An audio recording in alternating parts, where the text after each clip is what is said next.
Міне мынау біздің Астанамыз, бас қаламыз, Астанадағы жағдайымыз. Мынау Қытай үкіметі салып жатқан бізге ЛРТ деген құрылыс.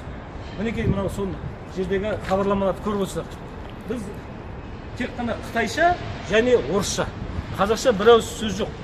Қазір бұлар мосттың астына тығылып осындай жағдай істеп жатыр. Ертеңгі жағдай қандай болмақ? Мына ЛРТ салынып болғаннан кейін, бұл құрылыс аяқталғаннан кейін қандай болмақ? Міне қараңыз, ана жақта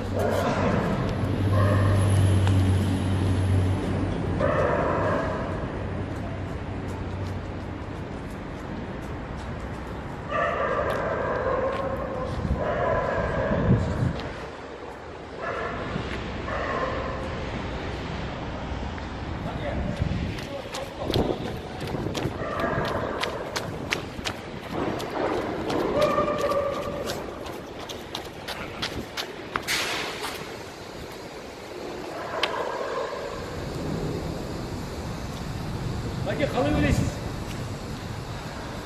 Қазақша бірде бір ақпарат жоқ па? Жоқ, бұл заң Қазақтың астанасы ма, Қытайдың астанасы ма? Әзірге сұрақ туындайды. қазақтың Қытайша таппаса. Әзірге қазақтың есі шықпайды. Мынау біздің көпірдің аты қалай еді осы? Бұл Ақорданың көрсетші.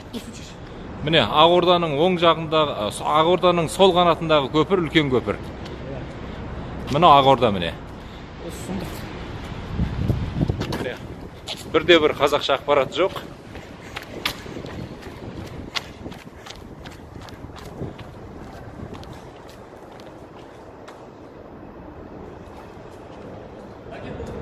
Символистикалық қарасақ, бір қожайынымыз орыс, бір қожайынымыз Қытай дегенге десе де келер екен.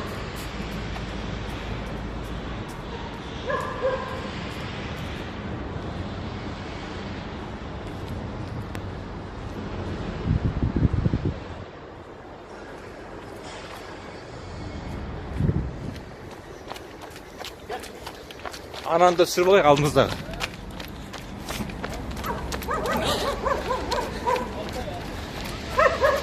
Қытайларды иттеріне дейін Қытай жүргізіп қойған.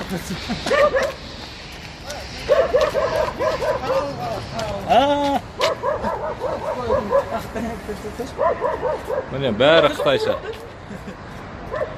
Бірде бір қазақша ақпарат жоқ. Кімі қойып, кім түсінеді? Орысша міне. Орысша, Қытайшаны. Яғни орысша білмесең, Қытайша білмесең, көрген күн емес деген сөз ғой мына. Бәрі қытайша. Міне көпір.